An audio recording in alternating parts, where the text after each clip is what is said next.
Hello guys, welcome back to Jit Blog and in this video we are going to talk about the Philippines। आज हमारे साथ एक Philippines के student है और शुभम भाई है, तो वो आज आपको फिलीपींस के बारे में सारा चीज़ बताएंगे कि उसका टर्म एंड कंडीशन क्या है, क्योंकि हमेशा विवाद में फिलीपींस कंट्री रहता है। क्या एनएमसी कोई भी रूल लाती तो फिलीपींस उसमें हमेशा इन्वॉल्व रहती है, और फिलीपींस की क्या रूल एंड रेगुलेशन है और क्या यूनिवर्सिटी की स्टडी पैटर्न है, सारे इस वीडियो में बात करेंगे। आप मेरे चैनल पे नए हो तो पहले चैनल को सब्सक्राइब करो। और सो प्लीज़ शुभम भाई आप अपना इंट्रोडक्शन दीजिए हमारे चैनल पे, and thanks for coming on my channel. Thank you भाई फॉर इनवाइटिंग मी। और तो मैं my name is Shubham Biswal, so I am studying in university of Perpetual help, it's in Philippines. और जैसे कि जीत भाई ने बोला तो मतलब सब कुछ हम डाउट्स क्लियर कर देंगे आपका। I let you know about all the things in Philippines, भले ही हो पढ़ाई से हो, फूड से हो, हॉस्टल से हो, या फिर जो भी डाउट्स चल रहा है आजकल गैजेट के बारे में, वो सब भी। और अगर आप चाहो तो मेरे चैनल पे भी फॉलो कर सकते हो, जीत भाई वो भी डाल देंगे लिंक। सो चैनल का नाम है ब्लेंड होप्स। सो या सबसे आप कौन से ईयर में हो शुभम भाई? फिलीपींस के कौन सी यूनिवर्सिटी में हो और कौन सी ईयर में हो? बेसिकली मैं University of Perpetual Help System Delta में पढ़ रहा हूँ। It's in Las Pinas city in Philippines only. और यहाँ पे जैसे कि अभी मैं हूँ एमडी सेकेंड ईयर मेरा खत्म हो गया, I will get promoted into MD third year in March. But इसका बहुत बच्चों को डाउट होता है कि what is MD and how it differs from MBBS. So the thing is कि यहाँ पे पहले 10+4 होता है, बिकॉज यहाँ पे यूएस स्टडी पैटर्न फॉलो होता है, तो इसलिए यहाँ पे 10+4 होता है, जो कि इंडिया में 10+2 होता है। 12th के बाद आप एमबीबीएस कर सकते हो, बट यहाँ पे 10+4 के बाद आप जो एमबीबीएस करते हो उसको एमडी बोलते हैं। तो इसलिए हम जैसे इंडियंस यहाँ से जाते हैं तो हमको जो 2 साल एक्स्ट्रा मेकअप करना पड़ता है, इसलिए हमको वहाँ पे बीएस बायोलॉजी में या फिर एबी साइकोलॉजी करना पड़ता है, जो कि 1.5 ईयर्स का होता है या फिर 2 ईयर्स का। फिर उसके बाद हम 4 साल वाला एमडी कोर्स में प्रमोट होते हैं।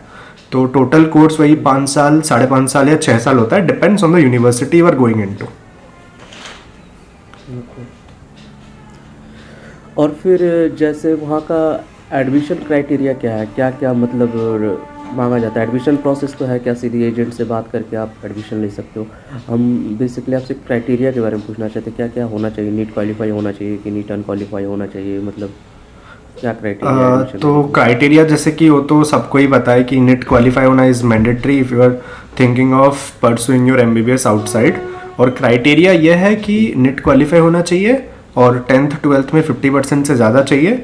उसके बाद आप अपना यूनिवर्सिटी चूज़ कर सकते हो, then you can choose your agency. और एजेंसी चूज़ करने में बस ये देखना कि, क्योंकि बात है कि पैसे आप सेम दे रहे हो, ठीक है, ड्यूरेशन आपका सेम लग रहा है, और फिलीपींस के केस में थोड़ा बहुत फ्रॉड होता है, तो इसलिए एजेंसी सही से चूज़ करो। वैसे भी बच्चे मेरे को टेक्स्ट करते रहते हैं, तो इसलिए एजेंसी सही से चूज़ करो। अगर हो पाए तो हम डिस्क्रिप्शन में वो भी कुछ सही एजेंसीज का नाम दे देंगे, वो आप देख लेना। बट हाँ, और एडमिशन प्रोसेस में कुछ नहीं, बस NEET qualify is the most important thing. उसके बाद आप कोई अच्छे एजेंसी से कंसल्ट करो, दे विल गाइड यू, और सारा प्रोसेस वही लोग संभालते हैं। मतलब यूनिवर्सिटी का टाई अप होता है एजेंसीज के साथ। तो ये फिलीपींस में चलता है, मेरे को जितना पता है, बाकी कंट्रीज़ में थोड़ा अलग है, बट फिलीपींस में तो यही है।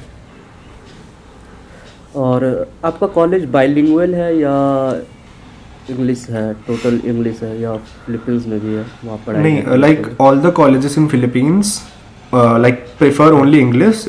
The study, the internship, everything is done in English only. वहाँ पे बाइलिंगुअल सिस्टम नहीं है, क्योंकि वहाँ पे जो मतलब ऑफिशियल काम होते हैं, official languages are English and Tagalog, मतलब फिलिपिनो। तो जनरली सब लोगों को वहाँ पे इंग्लिश आती है। मतलब वहाँ पे जो ऑटो ड्राइवर्स होते हैं उनको भी इंग्लिश आता है, शॉपकीपर्स को भी इंग्लिश आता है, तो इंग्लिश आपको पता है तो चल जाएगा। जैसे कि मेरे को भी इंग्लिश के अलावा जो तगलग है उतना नहीं पता, थोड़ा बहुत पता है, जैसे भाई को कुया बोलते हैं ऐसा। तो if you know English, you won't face any problem, your things will be done easily, so it isn't a thing. अब जैसे आ जाते हैं यूनिवर्सिटी के फीस स्ट्रक्चर पे थोड़ा सा, क्या मतलब एक अप्रॉक्स में क्या फीस लगती है फिलीपींस में? कोई भी मतलब ऑल ओवर द कॉलेज जो है, जैसे यूनिवर्सिटी बहुत सारी यूनिवर्सिटी होंगी, तो अप्रॉक्स कितने बजट में हो जाएंगे? अप्रॉक्स राउंड फिगर में बता दीजिए। जैसे कि सच बात यह है कि जो भी आपको कंसल्टेंट बोलते हैं फीस का, मतलब बहुत हैं कि सही भी बोलते हैं, बट उससे थोड़ा सा जनरली ज़्यादा होता है। आप किसी से बात कर रहे हो 4-5 लाख ज़्यादा मान के चलो, क्योंकि मतलब वहाँ पे थोड़े बहुत एक्स्ट्रा चार्जेस हो जाते हैं, डिपेंड करता है कि आप कैसे रहते हो। जैसे यूनिवर्सिटी ऑफ परपेचुअल हेल्प का अभी फीस है शायद 23 लाख से फीस, ठीक है, क्योंकि वहाँ पे फीस फिलिपिनो पेसोज में लेते हैं, ठीक है, जो कि 15,50,000 15,50,000 पेसोज है। फिर वो आप देख लेना कन्वर्जन चार्जेस जो बैठता है। और पूरा अगर आप पैकेज देखो 5 साल का परपेचुअल में, 5 साल या 5.5 साल का 32 से 35 मान के चलो, सब कुछ मिला के ओवरऑल। अच्छा, कॉलेज का स्टडी पैटर्न क्या है? कॉलेज का स्टडी पैटर्न जैसे कि मैं परपेचुअल का बताऊं तो ईवी साइकोलॉजी होता है स्टार्टिंग के 1 साल या 1.5 ईयर्स, डिपेंडिंग आप एडमिशन कब ले रहे हो। तो उसमें तो साइकोलॉजी ही पढ़ाते हैं, जैसे आईटीपी हो गया, यूटीएस हो गया, नॉर्मल साइकोलॉजी, स्टैटिस्टिक्स, ये नॉर्मल होता है, जो कि उतना आपका काम नहीं आता है एमबीबीएस में, बट स्टिल लाइक साइकोलॉजिस्ट बन रहे हो, साइकेट्रिक बन रहे हो, तो फिर साइकोलॉजी का थोड़ा बहुत काम रहता है नॉर्मल साइकोलॉजी का। नहीं तो फिर जब आप एमडी में आओगे बेसिकली तब से आपका एमबीबीएस का पढ़ाई स्टार्ट होता है। और ये थोड़ा हेक्टिक रहता है क्योंकि फर्स्ट ईयर में चलो 6 से 7 सब्जेक्ट होते हैं, ठीक है, बट जब आप सेकेंड ईयर में जाते हो सब्जेक्ट 13 है, थर्ड ईयर में 19 सब्जेक्ट है। तो जैसे कि 4 साल में पूरा कोर्स खत्म हो रहा है, थोड़ा बहुत हेक्टिक होता है, बट आराम से कर सकते हो, बच्चे कर रहे हैं, आप भी कर सकते हो। और स्टडी पैटर्न यही है, ऑल द सब्जेक्ट जो इंडिया में पढ़ाते हैं यहाँ पे भी पढ़ाया जाता है। बुक्स थोड़े अलग होते हैं, यूएस अथर या फिर फॉरेन अथर्स के बुक यहाँ पे देखा जाता है। जैसे एग्जाम्पल एनाटॉमी का बीडी चौरसिया पढ़ाया जाता है, इंडिया में भी बहुत सारे कंट्रीज में भी, बट यहाँ पे मोरेज एनाटॉमी पढ़ाया जाता है, क्लिनिकली ओरिएंटेड एनाटॉमी ऑफ मोरेज, जो कि थोड़ा मतलब अच्छा खासा लेवल का है, ग्रेज एनाटॉमी के लेवल का। तो ऐसा होता है। और फिजियोलॉजी में भी बर्ने एंड लेवी प्रेफर किया जाता है गाइटन हॉल से ज़्यादा। तो ये थोड़े बहुत चेंजेस है। और स्टडी पैटर्न में अगर आप मेनली यहाँ पे एग्जाम्स जो होते हैं सारे एमसीक्यू बेस्ड होते हैं, like which is a very big plus अगर आप देखो एफएमजी या फिर नेक्स्ट के हिसाब से। हाँ, ये सही है। तो ऑरल भी, वाइवा भी होती है या सिर्फ एमसीक्यू होती है? यहाँ पे वाइवा का सीन नहीं है, मतलब यहाँ पे जैसे एक सेम है तो वहाँ पे 3 लॉन्ग एग्जाम्स होते हैं और एक फाइनल्स होता है, ऐसा रहता है। और ऑब्वियसली सेमिनार्स होते हैं, ग्रुप प्रोजेक्ट्स होते हैं और एसजीडी होते हैं, स्मॉल ग्रुप डिस्कशंस, और उसकी एग्जामिनेशंस भी होते हैं जिसमें वीडियो सबमिट करना होता है, ये सब होता है। बट नॉर्मली वहाँ पे एग्जाम्स होते हैं 3 लॉन्ग एग्जाम, उसमें स्कैंटन दिया जाता है ओएमआर सीट जैसा, तो उसमें आपको एग्जाम देना होता है और सारे एमसीक्यू बेस्ड होते हैं, ओरल नहीं होता है। बस स्मॉल ग्रुप डिस्कशंस में ओरल क्वेश्चंस पूछे जाते हैं आपको, ये रहता है बस। अच्छा, फर्स्ट ईयर में कितने सेमेस्टर होते हैं? हर साल 2 सेमेस्टर ही होते हैं। ओके, ठीक है। और फिर अब जैसे ये वहाँ पे वाइवा वगैरह का कोई सीट नहीं, ये भी एक अच्छी बात है। और उसके बाद टीचर की क्या कॉपरेशन रहती है? टीचर्स, कोई इंडियन टीचर्स वहाँ पे रहते हैं अवेलेबल, या सारे फिलीपींस के ही रहते हैं, या कोई और अदर कंट्रीज़ के टीचर्स रहते हैं वहाँ पे? वहाँ पे इंडियन टीचर्स नहीं मिलेंगे आपको, सारे टीचर्स फिलिपिनोज ही मिलेंगे। कुछ कुछ आपको फिलिपिनो टीचर्स मिलेंगे who are graduated from US also, ठीक है, बट जनरली फिलिपिनो टीचर्स ही मिलते हैं मोस्टली। अच्छा, और उसके बाद वो वहाँ पे इंडियन कम्युनिटी को अलग पढ़ाई जाती है या फिलीपींस इंडियन एक साथ पढ़ते हैं? नहीं, वहाँ पे अलग पढ़ाया जाता है क्योंकि इंडियन बच्चे बहुत हैं, तो इंटरनेशनल स्टूडेंट्स का अलग बैच होता है। जैसे हमारे इंडियन स्टूडेंट्स का बैच है, तो इसमें आपको कुछ नाइजीरिया के बच्चे मिल सकते हैं, ऑस्ट्रेलिया के, या फिर ऐसे थोड़े बहुत इंटरनेशनल स्टूडेंट्स मिलते हैं, बट फिलिपिनो का अलग लगता है क्लास। और उसके बाद वहाँ पे जो पब्लिक है वहाँ के, मतलब लोकल्स कैसे आप लोग के साथ ट्रीट करते हैं? वो नॉर्मल है या किस टाइप का डिस्क्रिमिनेशन है या कुछ? जो लोकल है वहाँ पे वो बहुत फ्रेंडली है, to be frank, like they are very good, like Indian से तो बहुत अच्छे हैं देखा जाए तो, मतलब बहुत हेल्पफुल है। मतलब एज इन तुम्हें कोई लगेगा नहीं उतना कुछ, मतलब कि हाँ लाइक दूसरे कंट्री में रह रहे हो, उतना फील नहीं होता है देयर, मतलब सब सही रहता है। ऐसा कोई, मतलब अगर आप सोच रहे हो कुछ रेसिज्म या फिर ऐसा कुछ सीन है तो ऐसा कुछ नहीं है, like it's all sorted out, कुछ प्रॉब्लम नहीं होना चाहिए। अगर आप खुद पोलाइट हो और अच्छे से बात करते हो तो यू विल गेट दैट, तो कोई दिक्कत नहीं है।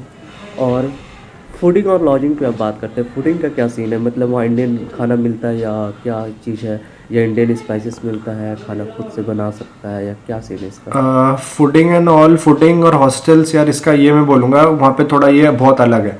मतलब आप हॉस्टल में रह सकते हो, डॉर्म्स में रह सकते हो, हाउस रेंट कर सकते हो, फ्लैट्स, अपार्टमेंट, सारे ऑप्शन है आपके पास। तो इस पे मैंने डिटेल में वीडियो बना रखा है, आप मेरे चैनल पे देख सकते हो, क्योंकि ये बहुत बड़ा टॉपिक है और मैंने प्राइसेस भी सब कुछ बता रखे हैं। बट कोई प्रॉब्लम नहीं है, आप रह सकते हो बाहर, नहीं तो हॉस्टल में भी रह सकते हो। हॉस्टल में थोड़ा महंगा पड़ता है, बाहर थोड़ा सस्ता पड़ता है। और फूडिंग का, इसमें भी फूडिंग का भी बहुत सारे मेस है, इंडियन मेस, वहाँ पे आराम से खा सकते हो, अपने मतलब रूम पे भी कुक कर सकते हो, बट टाइम नहीं मिलता है थोड़ा, ये बात है। नहीं तो आप ये भी कर सकते हो, मेस तो है ही 8-10 मेस है, खाना भी ठीक ठाक रहता है। इंडियन स्पाइसेस मिलता है वहाँ पे, मसाला वगैरह सारा चीज़ सब कुछ मिलता है, बट ये है कि थोड़ा हाथ पैर चलाना पड़ता है, क्योंकि हर जगह नहीं मिलता है। इंडियन जो वैरायटी स्टोर है वहाँ पे मिलता है, तो सीनियर को पूछ लेना है और वो बता देते हैं, ऐसा कोई दिक्कत नहीं है।